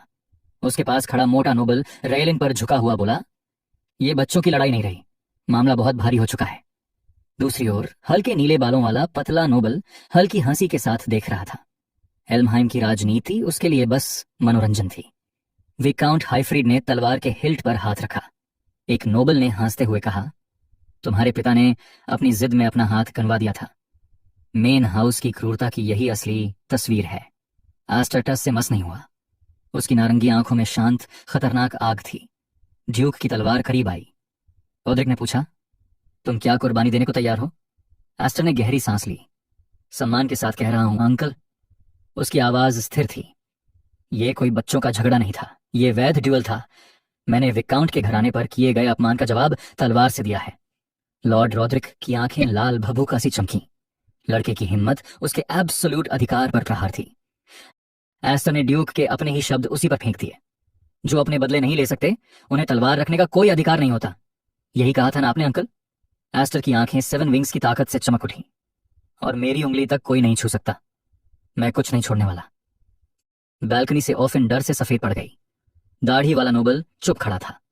नीले बालों वाला नोबल हंस पड़ा। वह सिर्फ 10 साल का है, यह मजाक है क्या? लॉर्ड रॉड्रिक चुप हो गया। उसकी लाल आंखें सिकुड़ गईं। हवा फिर से भारी हो गई। समझ गया। उसकी तलवार की पकड़ कस गई। वह उस बच्चे को मारने तैयार था जिसने उसे उसके खुद के सिद्धांत पर काटा था। ड्यूक आगे बढ़ा। उसका दबाव जमीन को चीर रहा था। तो फिर अपनी स्टैंस लो। एस्टर की सांस अटक गई। ड्यूक की किलिंग इंटेंट फट पड़ी और वह सीधा उसकी जान पर था। तलवार हवा चीर कर आई। मौत पलक झपकते उसके सामने थी। हॉल धमाके से कांप उठा। माना और स्टील की टक्कर ने फर्श तोड़ दी। धूल और पत्थर हर तरफ उड़ गए। ऑफ चीख पड़ी। उसने मुंह ढक लिया, आंखों में डर और आंसू। और तभी अराजकता के बीच एक गूंजती हुई दहाड़ उठी। RDRIC। वाइकाउंट हाइफ्रीड युद्ध में कूद चुका था। उसकी आंखें नीली ऊर्जा से जल रही थीं। वह बिजली की तरह उतरा, तलवार खींचकर ड्यूक के वार को रोकने, अपने दत्तक बेटे की रक्षा करने। दोनों तलवारें टकराईं। चिंगारियां फूट पड़ीं। ड्यूक का वार हाइफ्रीड ने रोक दिया। एस्टर से कुछ इंच दूर हाइफ्रीड एस्टर और टायरेंट के बीच दीवार बनकर खड़ा था। उसकी केप शॉकवेव में फड़फड़ा रही थी। इस एक वार ने मेन फैमिली के प्रति उसकी जीवन भर की निष्ठा काट कर फेंक दी। ड्यूक की हिंसक ऑरा को पीछे छोड़कर हाइफ्रीड एस्टर की ओर दौड़ा। तुम ठीक हो एस्टर? उसकी आवाज टूटे हुए हॉल में गूंज गई। धूल बैठ गई। देवताओं जैसी टक्कर के बाद बस टूटे पत्थर और भयानक शांति रह गई। लॉर्ड रॉड्रिक की आंखें फैल गईं। उसे विश्वास नहीं हुआ। फदार हाइफ्रीड ने उस पर हथियार उठाया था। एस्टर खड़ा रहा, खून से लथपथ, लेकिन झुका नहीं। उसके चारों ओर अभी भी कच्ची अनियंत्रित शक्ति चमक रही थी। उसकी नजर कह रही थी, यह खत्म नहीं हुआ। ड्यूक की हैरानी पल भर की थी। फिर उसका चेहरा दोबारा पत्थर जैसा हो गया। उसे ब्रांच फैमिली की यह हिम्मत अब मंजूर नहीं थी। बिना कुछ कहे वह मुड़ा। द्वंद्व खत्म था, लेकिन असली युद्ध की रेखाएं खींच दी गई थीं। टायरेंट अपने टूटे हुए प्राइड को पीछे छोड़ चलता गया। उसके पीछे डॉलीज एल्महाइम अभी भी जमीन पर एक दयनीय ढेर बना हुआ पड़ा था। फ्लोर पर पड़ी तलवार जैसे मुख्य परिवार की नाकामी की याद दिला रही हो। लॉर्ड रॉड्रिक एल्महाइम के हर कदम की गूंज शांत हॉल में फैलती है। वाइकाउंट हाइफ्रीड उसे जाते हुए देखता रहता है। उसकी मुट्ठी अब भी सोर्ड की हिल्ट पर कसी हुई है। मुलाकात का बोझ अब जाकर महसूस होता है। विकाउंट हाइफ्रीड अपने बेटे को संभाल लेता है। उसका दिल उस कीमत से भारी हो चुका है जो एस्टर ने इस जीत के लिए चुकाई है। एस्टर, वह चिंता से पुकारता है। एस्टर खून और मिट्टी में सना चेहरा उठाता है, होंठों पर एक डराने वाली शांत सी मुस्कान। मैंने उसकी रक्षा की फादर, वादा और सब कुछ निभा दिया। काउंट हाईफ्रीड का चेहरा नरम पड़ जाता है। पिता का गर्व किसी नोबल की ड्यूटी पर भारी पड़ जाता है। हाँ, तुम बेहतरीन थे। शिकारी लौट चुका है। लॉर्ड रोदरिक ए एल्महाइम मंच से बाहर चला जाता है, पीछे हाई सोसाइटी की फुसफुसाहट छोड़ते हुए उस लड़के के बारे में जिसने एक टायरेंट को चुनौती देने की हिम्मत दिखाई। बालकनी पर बैठे गिद्ध बोलने लगते हैं। You certainly resorted to a rather childish move, Rodri. मूंछों वाला नोबल ताना मारता है, शक्ति का संतुलन बदलता महसूस करते हुए। लेकिन अगर मैं उस लड़के को अपनी मनमानी करने देता तो मैं फैमिली की इज्जत मिट्टी में मिल जाती। दाढ़ी वाला विकाउंट भी रोदरी को चिढ़ाते हुए बोलता है। Well, I suppose it was a fair compromise, wasn't it? किंवदंती यहीं से शुरू होती है। महान ड्यूक रोदरी के सामने खड़े होकर एस्टर ने एक साहसी कदम उठाया और बच गया। खून और विरोध से जन्मा एक उभरता सितारा। गॉसिपर्स अपना काम शुरू कर देते हैं। उस लड़के के लिए यह हाई सोसाइटी में सबसे धमाकेदार शुरुआत थी। मैं तो डर गया था कि कहीं एल्महेम घर बीच से दो हिस्सों में न बांट जाए। लॉर्ड रोदरिक ए एल्महाइम की आखिरी चेतावनी हवा में किसी श्राप की तरह तैरती रहती है। उथल पुथल का युग आने वाला है, ऐसा तूफान जो दुनिया को 2 या 3 हिस्सों में बांट सकता है। तनाव का माहौल तब टूटता है जब उल्फिन दौड़ती हुई आती है। उसकी चिंता उस अव्यवस्था को दर्शाती है जिसे वे अभी अभी झेल कर निकले हैं। परिवार अभी तो सुरक्षित है। 10 साल पलक झपकते बीत गए उस दिन से जब उसे स्नोफील्ड से बचाया गया था। आसमान साफ था, लेकिन उस दिन की यादें अब भी ट्रेनिंग ग्राउंड्स पर उकेरी हुई थीं, जहां एस्टर अपनी कला को निखारता था। ट्रेनी सांस रोके उसे देखते हैं। उन्होंने उस लड़के की कहानियां सुनी हैं जिसने एक ड्यूक का सामना किया था, पर उसे असल में देखना कुछ और है। आह, एक नाइट का रहता है जब वह गिरता है। एस्टर की हरकतें धुंधली पड़ जाती हैं, उसकी तकनीक युद्ध की तराशी हुई धार जैसी। इंप्रेसिव।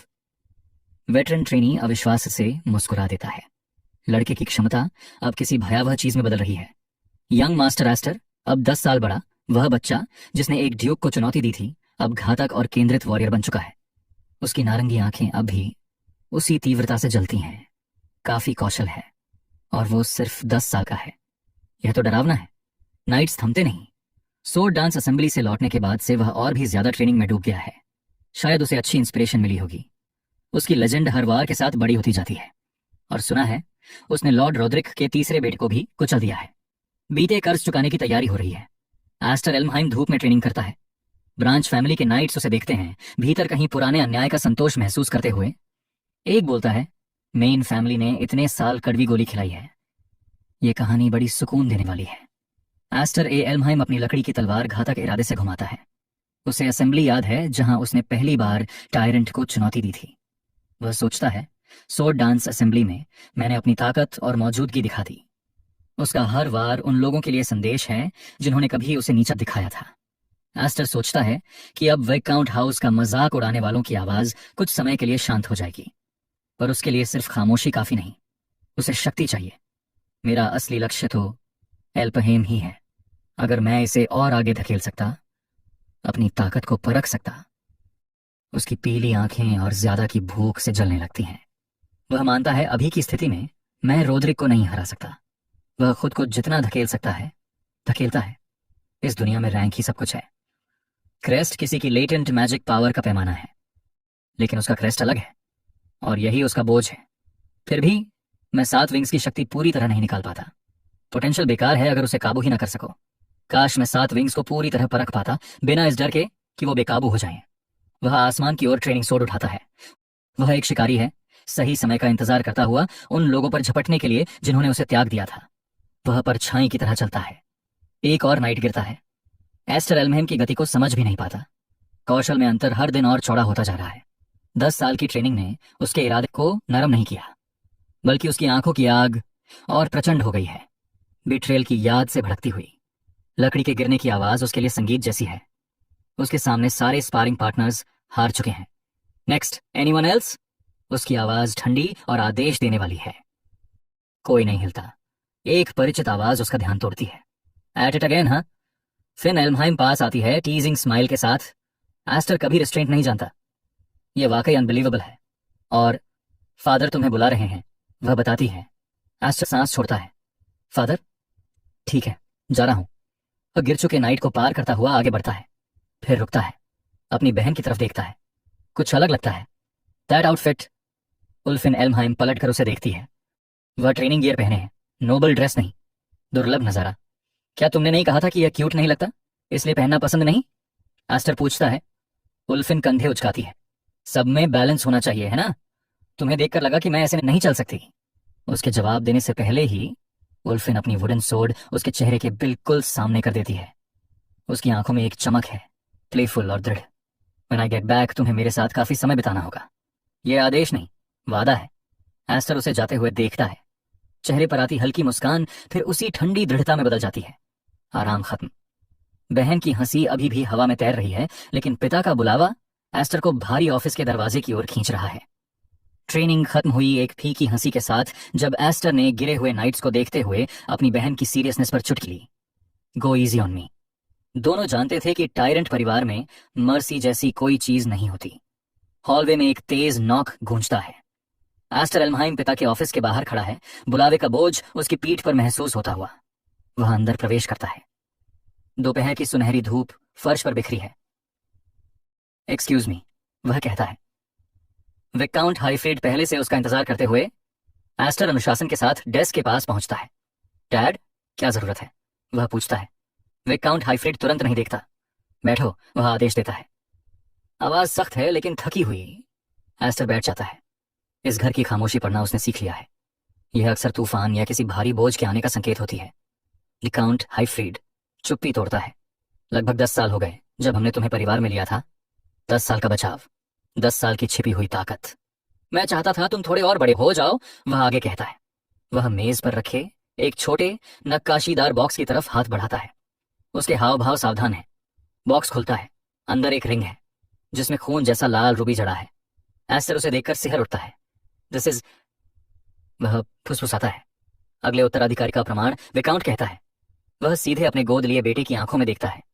एस्टर एल्महाइम सिर्फ एक चौंकी हुई सांस ले पाता है। प्रस्ताव का भार उसके भीतर डूबता जा रहा है। एस्टर, मैं चाहता हूं कि तुम विकाउंट हाउस के उत्तराधिकारी बनो। यह शब्द हवा में फैल जाते हैं बिना किसी हिचक के, अंतिम घोषणा की तरह। एस्टर चुप रहता है। उसकी सुनहरी आंखें चौड़ी। विकाउंट हाईफ्रीड समझाता है। तुम जानते हो विकाउंट हाउस कितनी नाजुक स्थिति में है। दोनों एक दूसरे के सामने बैठे हैं। एक विकाउंट हाईफ्रीड समझाता है।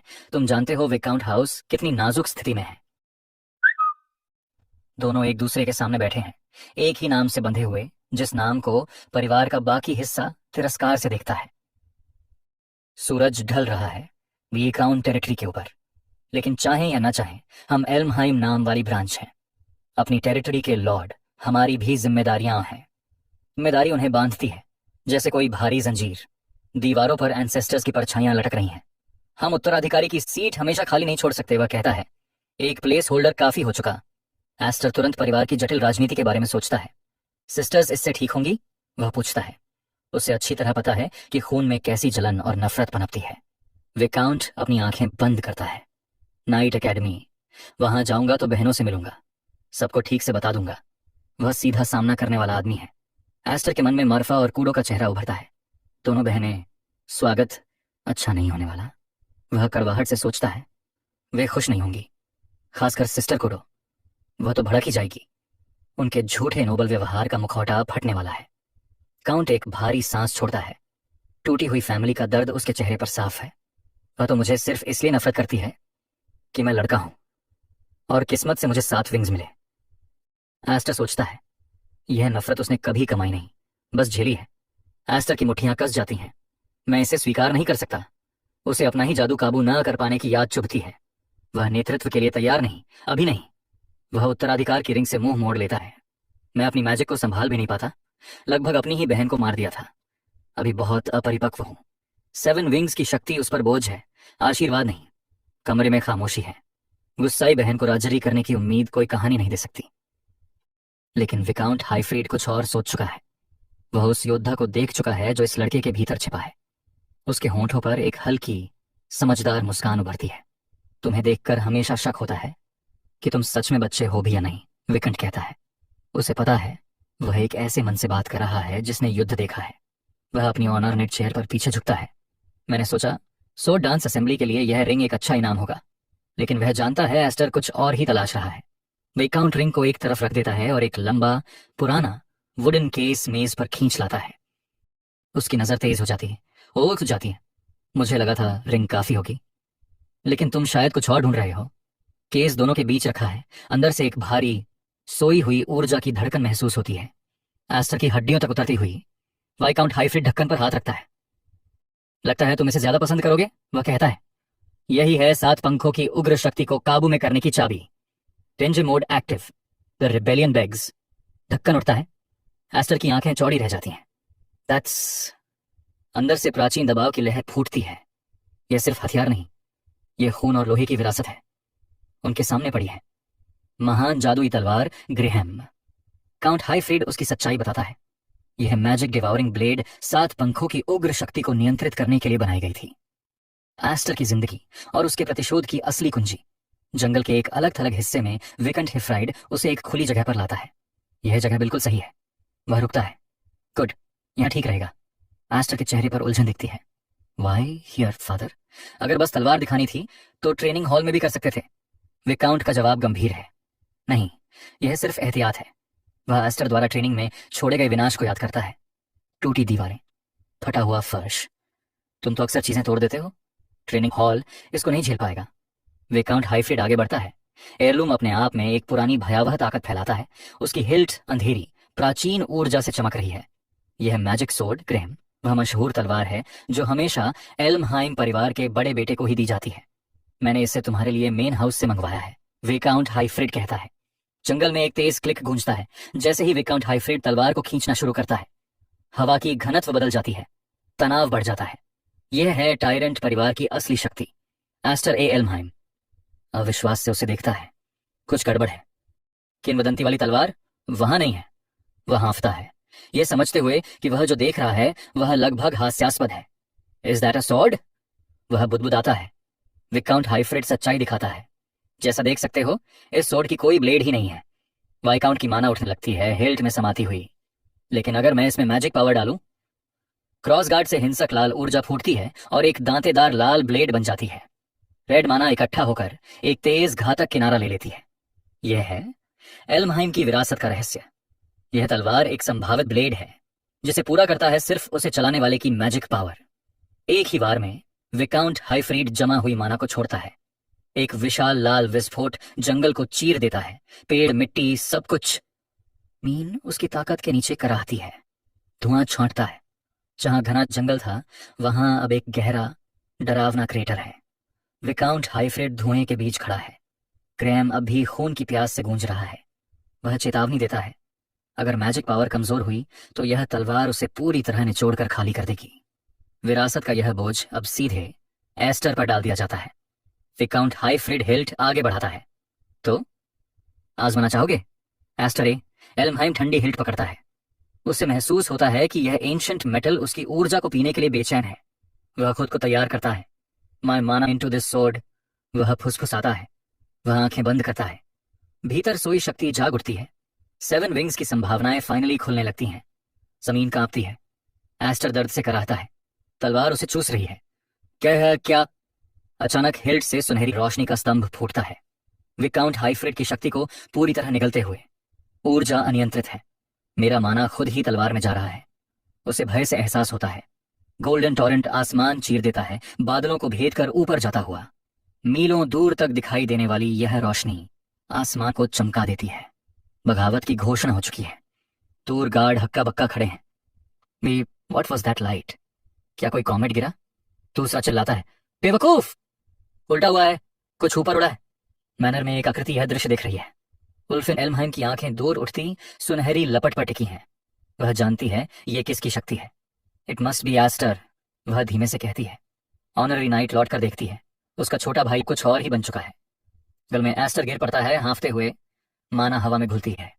वह थकान में मुस्कुराता है। यह तलवार असाधारण है। विकाउंट हाइफ्रीड जमे हुए खड़ा है।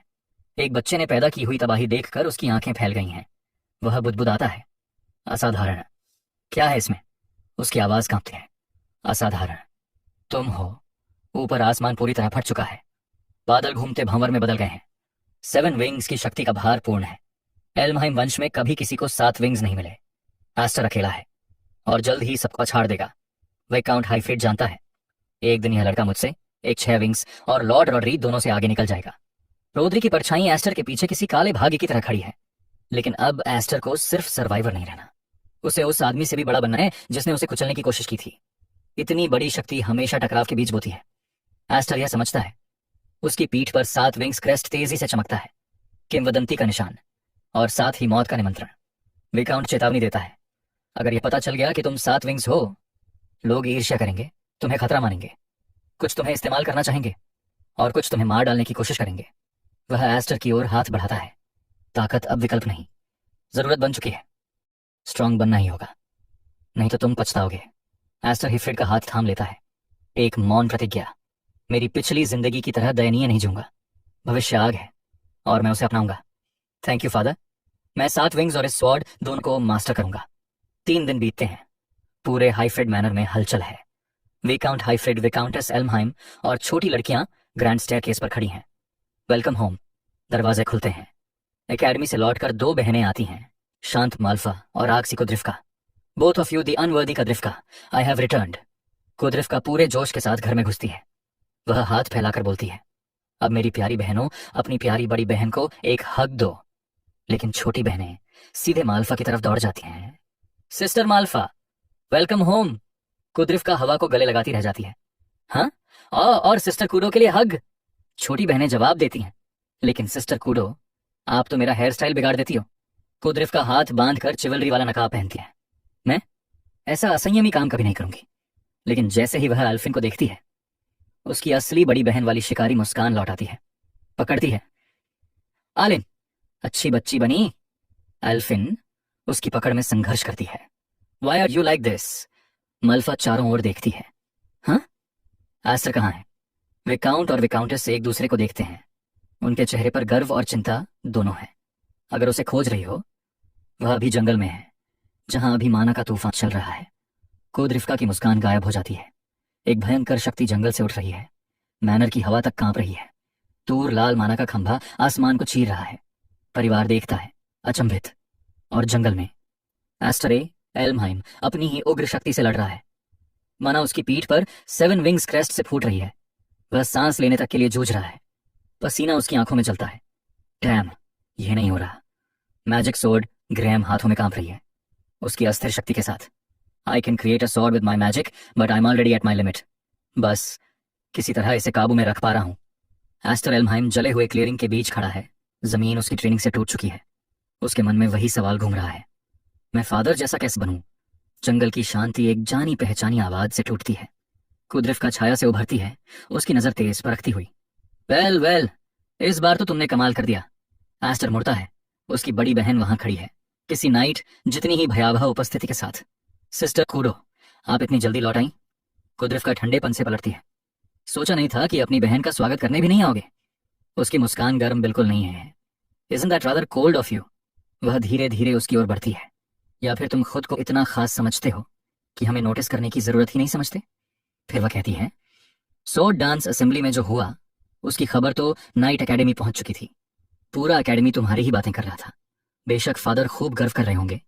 एस्टर अपनी शांति बनाए रखता है। The same goes for you sister.